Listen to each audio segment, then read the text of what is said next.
Imaginez tomber sur un dessin animé, tellement étrange, si différent de tout ce qui passe à la TV, on se demande comment il a été diffusé. Bobines oubliées et épisodes ratés, ainsi que des expériences d'animation étranges. Ils en disent de plus sur la paranoïa culturelle que sur les rires du samedi matin. Ce n'étaient pas que des émissions pour enfants. Ce furent des avertissements, des expériences et parfois des accidents trop étranges pour survivre. Plongeons dans 15 dessins animés étranges du passé que vous n'avez jamais entendu parler. Les Osmondes dans l'espace, 1972. Quand on pense aux dessins animés du samedi matin des années 70, on imagine des super-héros, Scooby-Doo et des mystères et des voitures de course farfelues, mais les Osmondes sont arrivés dans l'espace. Une série si particulière qu'elle a laissé le public plus perplexe que diverti. Construit autour des Osmondes, très connus, ce show les montrait comme des aventuriers galactiques, chantant et affrontant des aliens entre les concerts. La réputation était mitigée dès le départ. D'une part, l'engouement pour les Osmondes était quasi assuré. D'autre part, spectateurs et critiques riaient de la prémisse absurde. L'animation était bon marché, bâclée par Rankin Bass pour profiter de la célébrité familiale avant que sa popularité ne baisse. Des épisodes montraient des guitares laser et des méchants de l'espace qui voulaient survoler musique et leçons morales. Entre morceaux pop sucrés, voici le rebondissement. Certains parents disent que l'émission n'était pas seulement ridicule, mais inquiétante. Des rumeurs prétendèrent que certains vilains imitèrent de véritables personnalités politiques et que des messages subliminaux se trouvaient dans la musique. A, B et C paniquèrent lorsque les audiences chutèrent et l'émission fut retirée après une seule saison. Derrière les coulisses, des initiés murmurèrent que les Osmonds eux-mêmes la détestaient. Plus tard, Donny Osmond avoua qu'il se souvenait à peine des sessions d'enregistrement et trouva cela embarrassant. Des bobines furent égarées, des épisodes disparurent, et pendant des années, les fans crurent qu'il avait été enterré. Des décennies plus tard, des bootlegs ont refait surface, choquants. Des spectateurs plus jeunes, séduits par son côté kitsch, ce qui avait été moqué est devenu une curiosité culte.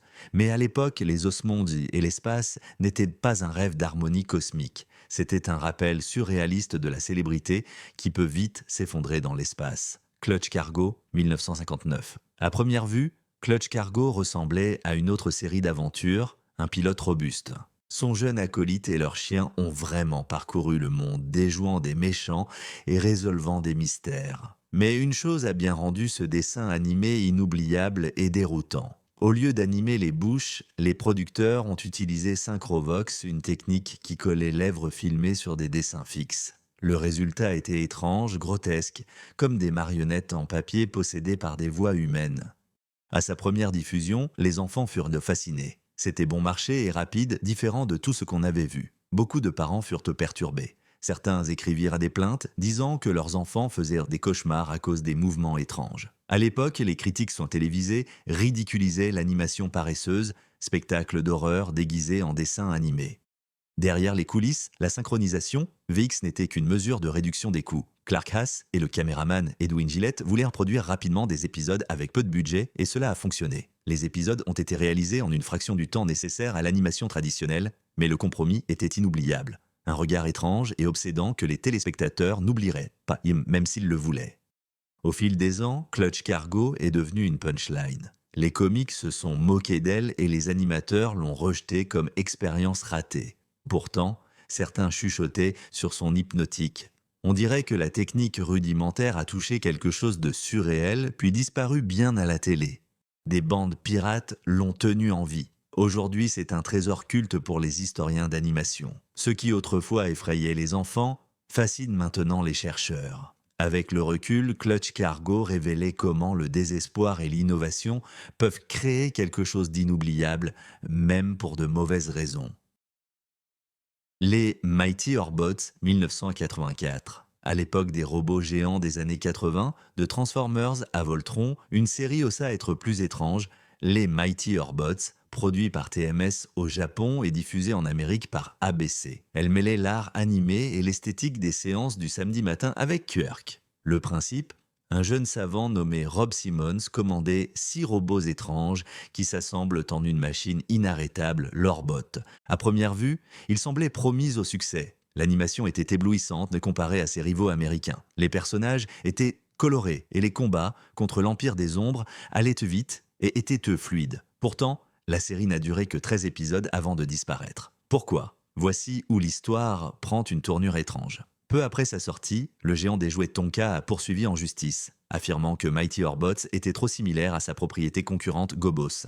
ABC, paniqués par les retombées juridiques potentielles, ont discrètement retiré la série. Mais des rumeurs circulaient selon lesquelles la vraie raison n'était pas seulement des procès. Certaines sources internes disent que les dirigeants étaient été déstabilisés par l'impression que cela paraissait trop japonais, trop stylisé et pas conforme à ce que les enfants américains avaient l'habitude. Les fans qui l'ont vu à l'antenne n'ont jamais oublié les personnalités des robots, allant du bout timide à Ono, la flirtante, et créant un mélange d'humour et d'héroïsme. Mais dans les coulisses, le procès s'est gelé.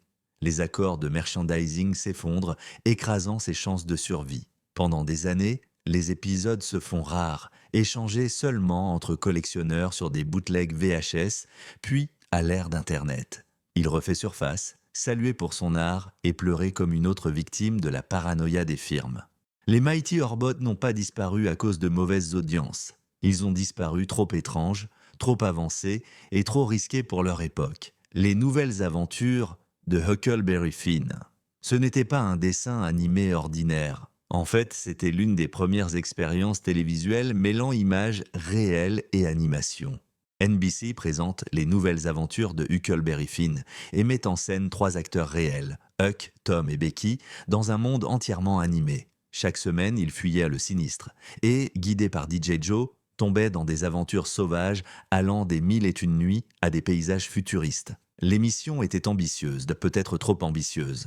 Hanna-Barbera a investi dans ce projet, le présentant comme l'avenir de la télévision. Pour le public n'était pas prêt. Certains ont trouvé les enfants mal à l'aise dans ce live-action. Leur dialogue raide contrastait avec les pitreries des vilains des dessins animés. D'autres l'ont trouvé inquiétant. Les enfants paraissaient piégés par un monde surréaliste autour d'eux. Les critiques étaient divisées. Certains louaient de sa fusion audacieuse, d'autres la raillaient, la qualifiant de gadget. Des rumeurs circulaient selon lesquelles le processus technique était difficile. Les animateurs étaient souvent en retard sur le planning, laissant des épisodes assemblés dans un style chaotique. NBC a coupé court après une saison, laissant 30 épisodes comme héritage. Des années et on l'a vraiment oublié, la syndication l'a ignoré, et de jeunes spectateurs ignoraient son existence. Mais des historiens de l'animation l'ont redécouvert, montrant qu'il annonçait des techniques utilisées dans Qui veut la peau de Roger Rabbit.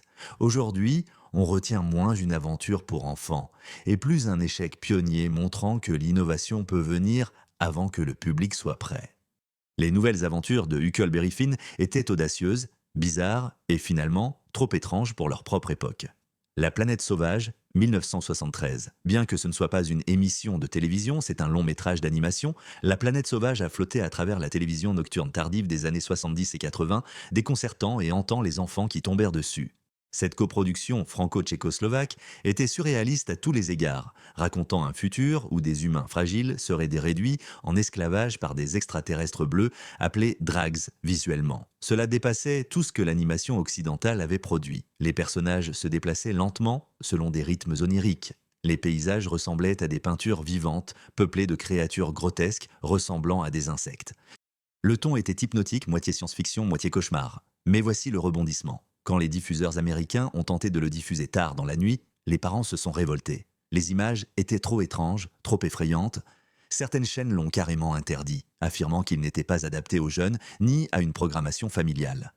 Des censeurs dans plusieurs pays s'inquiétaient de ces allégories. Après tout, n'était-ce pas une parabole sur l'oppression et la révolution sociale? Dans les coulisses, René Laluce a lutté contre des budgets et des ingérences politiques et fit entrer des œuvres surréalistes dans le monde sous la guerre froide.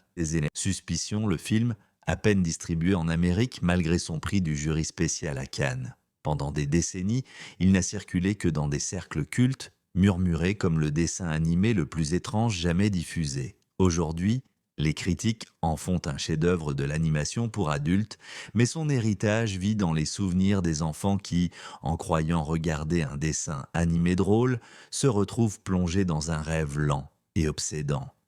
Une planète fantastique n'était pas un divertissement, c'était un avertissement enveloppé dans une beauté surréaliste qui pouvait terrifier autant qu'elle pouvait ravir. Les aventures de Mark Twain 1985, l'animation stop-motion, a toujours porté une étrange aura.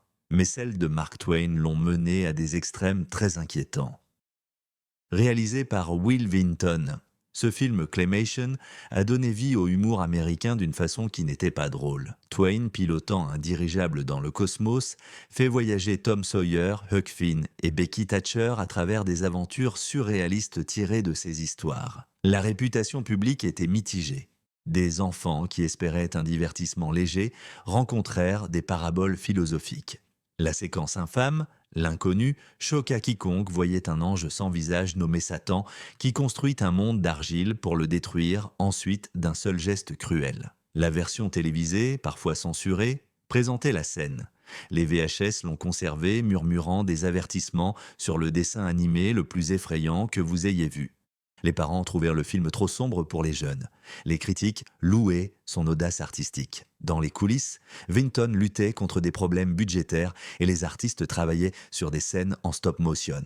Parfois, des secondes de séquence demandaient des semaines de travail. Les dirigeants craignaient qu'il soit peu rentable, mais le film sortit péniblement et laissa les spectateurs perplexes. Le public du film qui suit est devenu une légende culte pendant des années. Il circula discrètement, redécouvert par des étudiants en animation et curieux, très tombés sur cette séquence, Satan provoquant des cauchemars. Aujourd'hui, c'est une étape de l'animation expérimentale pour enfants regardant tard. Les aventures de Mark Twain n'étaient pas éducatives. C'était une descente onirique dans des ténèbres cosmiques. Attends que ton père rentre à la maison. En 1972, à une époque où l'animation visait encore surtout les enfants, Hanna-Barbera a brisé les règles. Attends que ton père rentre à la maison était une sitcom destinée aux adultes, souvent décrite comme une version dessinée de All in the Family. Cela suivait Harry Boyle, père moyen, en conflit avec ses enfants rebelles et voisins curieux. La réputation était controversée. Certains critiques ont applaudi son audace et son effort pour traiter les questions sociales, le fossé des âges et la paranoïa, même les craintes de la guerre froide. Les parents se sont indignés. Beaucoup s'attendaient à ce que Hanna-Barbera propose des pitreries à la Scooby-Doo et non à des débats animés sur le Vietnam et les droits civiques. Des affiliés A, B et C ont reçu des lettres demandant son annulation, tandis que d'autres murmuraient que c'était de la propagande anti-américaine. Dans les coulisses, la production était tout aussi tendue. Les scénaristes se demandaient jusqu'où poussait la satire, certains épisodes ayant été retirés car trop inflammatoires. Un épisode satirisant des groupes patriotes extrémistes provoqua un tollé à sa diffusion, au moment où les tensions atteignaient leur apogée au début des années 70. Les annonceurs retirèrent leur publicité et les dirigeants du studio paniquèrent. Il dura 3 saisons de plus que la moyenne. Ensuite, la série fut enterrée en syndication et rarement rediffusée. Contrairement aux Flintstones, qui survivait dans une nostalgie légère, Wait Till Your Father Gets Home devint une curiosité oubliée que les historiens de l'animation décrivirent plus tard comme étant en avance sur son temps, un précurseur des Simpsons et de Family Guy. Mais à son époque, il était dangereux. Un rappel que l'animation pouvait refléter la société de manière à mettre le public profondément mal à l'aise. Les Banana Splits Adventure Hour, 1968. En apparence, les Banana Splits Adventure Hour ressemblaient à un spectacle sans danger, 4 mascottes animales loufoques, Fliggle, Bingo, Drooper et Snorky, jouant dans un groupe réel et présentant des segments animés. Mais pour beaucoup d'enfants, ce n'était pas amusant du tout. C'était effrayant, les personnages, conçus comme des hommes portant des costumes trop grands, dansaient et chantaient avec un entrain exagéré. Pourtant, leurs mouvements étranges, leurs grands sourires et leurs pitreries chaotiques dérangèrent les jeunes spectateurs. Certains les comparaient même à un cauchemar psychédélique. Les critiques les jugeaient comme un mélange bizarre entre un spectacle de chats et une variété surréaliste. L'expérience de Hanna-Barbera visait à rivaliser avec le singe. Des rumeurs circulaient selon lesquelles certains segments repoussèrent les limites, notamment l'aventure sérialisée Danger Island qui offrait des combats intenses et des cliffhangers inquiétant les parents que la violence soit trop forte pour les enfants. The Beanie and Cecil Show, 1962, créé par Bob Clampett, l'un des esprits fous de classiques Looney Tunes. Beanie and Cecil était présenté comme une comédie d'aventure pour enfants. Il suivait Beanie, un garçon au bonnet à hélice, et son ami Serpent Cecil, peu malin mais adorable. En surface, c'était une folie loufoque et légère, mais au fond, se cachaient des ombres étranges. La réputation de l'émission fut controversée dès le départ. Les enfants adoraient d'eux ces gags, les critiques virent un humour politique subversif. Personnages comme Dishonest John reflétaient la paranoïa de la guerre froide, et certains épisodes s'attiraient dès la censure télévisée. Même des politiciens, des parents écrivaient des lettres indignées, affirmant que l'émission corrompait leurs enfants par des thèmes adultes. En coulisses, la répression s'opposait à A, B et C. Les capteurs fonctionnaient sans relâche. Les storyboards furent rejetés, des blagues réécrites et des épisodes retardés. Des rumeurs disaient que quelques épisodes avaient été retirés avant diffusion. Ils furent jugés trop polarisés politiquement. Au cours des années 60, des animateurs de télévision admettaient plus tard avoir glissé des gags visuels pour se moquer du réseau. Rocket Robin Hood, 1966. Imaginez Robin des Bois non pas dans la forêt de Sherwood, mais dans l'espace. Tel était le pitch étrange derrière Rocket Robin Hood, une série d'animation canadienne lancée au milieu des années 60. Elle réinventa le hors-la-loi classique en héros spatial futuriste, volant aux tyrans intergalactiques et donnant aux opprimés à travers le cosmos. Le concept semblait audacieux, mêlant littérature et science-fiction. Mais ce qui était diffusé ressemblait à un patchwork d'animation recyclée et de décors irréels menaçants. La réputation de la série s'est vite dégradée. C'est fascinant. Les personnages se figent souvent au milieu de l'action, les images réutilisées clignotent maladroitement et le rythme est hypnotique. Certains téléspectateurs maudissaient les épisodes, ce qui leur donnait des cauchemars derrière les coulisses. Le chaos était encore plus étrange. Le studio était rongé par des coupes de budgétaires et des délais si serrés que les animateurs réutilisaient souvent des séquences entières où les doubleurs se plaignaient de scripts incohérents tandis que les critiques se moquaient de son atmosphère involontairement inquiétante. Les dirigeants de CBC auraient été embarrassés. Mais ils l'ont obstinément maintenu en vie pendant plusieurs saisons afin de remplir des créneaux de diffusion télévisuelle. Avec le temps, son étrangeté est devenue son charme. Les fans ont collecté des bootlegs, riaient de ses scènes d'action maladroites, mais admiraient de son audace. Aujourd'hui, elle est considérée comme une curiosité culte, un récit édifiant sur l'ambition qui se heurte à des ressources limitées. Rocket Robin Hood n'a pas simplement raconté une vieille histoire. Il l'a déformée au point de la rendre méconnaissable, un rêve fiévreux qui a montré que même les légendes peuvent se perdre. Lorsqu'il a été lancé dans l'espace, les Barclay de 1972, lorsque les Flintstones devinrent un réseau à succès, ils copièrent vite sa formule. Problèmes humains, famille de dessins animés et satire sociale. Entrez les Barclay, une série courte sur une famille canine vivant comme des humains avec des enfants rebelles et des drames au boulot et des querelles de banlieue, réputation tiède. Les critiques l'ont rejeté comme contrefaçon. Les enfants étaient déroutés par morale lourde et moralisatrice. Chaque épisode se terminait par leçon moralisatrice, délivrée par le père Arne Barclay sur un ton bourru. Beaucoup d'enfants détournèrent tard le regard pendant que les adultes levaient les yeux.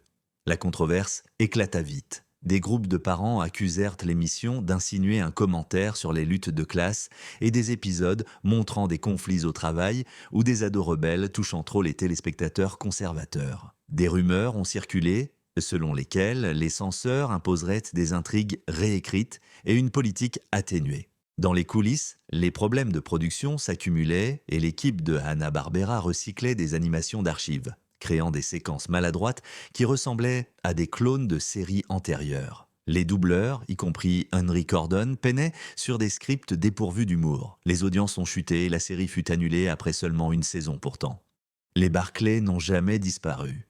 Ils refont surface en syndication pendant des années, étonnant les jeunes spectateurs. Aujourd'hui, on se souvient moins d'eux comme d'un dessin animé et plus comme un écho des tentatives de télévision pour répéter le succès. Barclay n'était pas intemporel comme les pierres à feu. Un rappel, suivre les tendances, mène à bizarreries oubliées.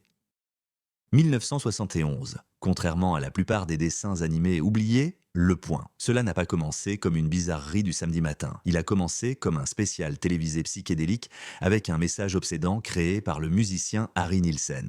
Il raconte l'histoire d'Olio, le seul garçon à la tête ronde dans un pays où tous les autres avaient la tête pointue, exilé avec son chien. Haro Olio errait dans des paysages étranges, peuplés de créatures et de leçons cryptiques, lors de sa première diffusion sur A, B et C. Captivait certains, effrayait d'autres. La narration, Dustin Hoffman, puis remplacée par Ringo Starr en rediffusion, donnait une atmosphère onirique qui inquiétait les enfants. Ces thèmes de la conformité, d'aliénation et d'exil ont paru profonds aux adultes, mais ont laissé les enfants perplexes, voire effrayés. Des rumeurs circulaient sur des significations cachées. Était-ce une allégorie de la contre-culture ou d'une rébellion contre-culturelle? Une critique de la conformité pendant la guerre froide? Ou simplement une expérience psychédélique allée trop loin? Certains parents ont exigé son retrait, le jugeant trop étrange pour les enfants.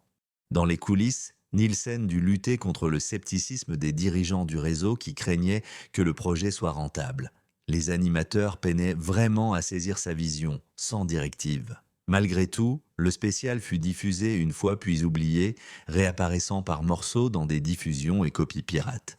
Au fil du temps, il a acquis un statut culte. Les musiciens, les artistes et les éléphants l'ont salué comme un chef-d'œuvre oublié d'une animation outsider aujourd'hui. Cela demeure à la fois une curiosité et une preuve que parfois les programmes pour enfants véhiculent assez la vérité, des réseaux si étranges n'osaient pas les répéter. Johnny Cypher dans Dimension Zéro, 1967. Parmi tous les dessins animés oubliés, peu d'entre eux sont aussi étranges ou aussi inquiétants que Johnny Cypher dans Dimension Zéro, produit par un petit studio et diffusé sur les réseaux de télévision américains à la fin des années 60.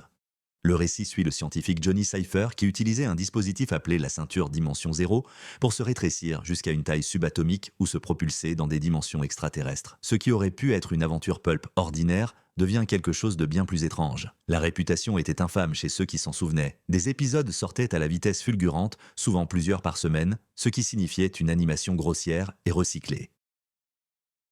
Le dialogue était précipité et les intrigues se déroulaient comme dans un rêve, avec une logique. Des enfants en quête d'aventure se retrouvèrent plongés dans des intrigues surréalistes sur des êtres cosmiques vivant des planètes. Des parents se plaignaient que c'était vraiment assez déroutant et effrayant. Des rumeurs circulèrent, les visuels étranges ressemblaient trop à des hallucinations, poussant certaines chaînes à les retirer. Les critiques l'ont traité de science-fiction bon marché. Les enfants murmuraient pourtant en l'admirant. Johnny se demandait s'il luttait contre des extraterrestres ou des démons d'un autre royaume. Dans les coulisses, la course à produire des épisodes a provoqué le chaos. Les scénaristes recyclèrent les intrigues, les animateurs réutilisaient les fonds et les voix manquèrent de direction. Certains initiés plaisantent. Dimension Zéro n'était pas un décor d'histoire, mais le budget réel. Pour autant, l'immense volume d'épisodes, plus de 100, en moins d'un an, fit sa singularité dans l'histoire de la télévision. Elle a laissé sa marque dans l'histoire télévisuelle. Au début des années 70, elle avait disparu. Pas de rediffusion, pas de produits dérivés, aucune empreinte culturelle, seulement des fragments de mémoire chez ceux qui l'avaient vue. Des décennies plus tard, des épisodes rares réapparaissent dans les échanges VHS, surprenant les spectateurs par leur caractère surréaliste et obsédant. Johnny Cypher dans Dimension Zéro n'était pas seulement oublié, il a été effacé comme si les réseaux eux-mêmes voulaient le cacher. Et cela en fait le dessin animé le plus étrange. Vous n'avez jamais entendu parler d'un épisode ayant échappé au temps, ne laissant derrière lui que des questions venues de l'espace, et conduisant Robin Hood vers des anges sans visage et des souris psychédéliques. Ces dessins animés nous rappellent que le passé de l'animation est rempli d'expériences. Trop étranges pour durer, ils ont disparu, censurés ou enterrés, mais leurs ombres demeurent. Laquelle de ces bizarreries vous a le plus choqué? Commentez ci-dessous, aimez et abonnez-vous, et poursuivez l'exploration des coins oubliés de la culture pop. Lancelot Link, Chambre secrète 1970, les thrillers d'espionnage dominaient la télévision dans les années 60. Pourquoi pas faire une parodie avec des chimpanzés? C'était la logique étrange derrière Lancelot Link, Chambre secret, une série en prise de vue réelle où des chimpanzés entraînés, vêtus de costumes, jouent des aventures d'espionnage tandis que des voix humaines doublent leurs dialogues. L'accueil du public fut immédiat, mêlant curiosité et malaise. Certains enfants adoraient les pitreries absurdes des chimpanzés qui parlent et qui affrontent des méchants comme Baron von Butcher. D'autres trouvaient cela perturbant avec les mouvements forcés des animaux, leurs yeux vitrifiés et la façon dont leur bouche était manipulée pour suivre des voix humaines. Dans les coulisses, la production était chaotique. Les dresseurs avaient du mal à maîtriser les chimpanzés qui étaient souvent récalcitrants, agressifs ou imprévisibles. Des rumeurs circulaient au sujet de blessures sur le plateau et des droits des animaux. Des défenseurs soulevaient des préoccupations bien avant que de tels problèmes ne soient largement discutés. Le budget a gonflé alors que les dresseurs et les décors étaient constamment endommagés par les acteurs. Pourtant, hélas, ABC ont animé l'émission 2 saisons, convaincus qu'ils pourraient aussi rivaliser avec Get Smart. À la place, les critiques la moquèrent sans cesse et le public se détourna. La syndication lui offrit une brève postérité, mais vers la fin des années 70, Elle fut enterrée. Aujourd'hui, Lancelot Link survit comme relique bizarre, drôle et profondément étrange. Son héritage n'est pas le rire. C'est un rappel des efforts pour suivre la mode, même si cela signifiait transformer des êtres vivants en poupées inconfortables.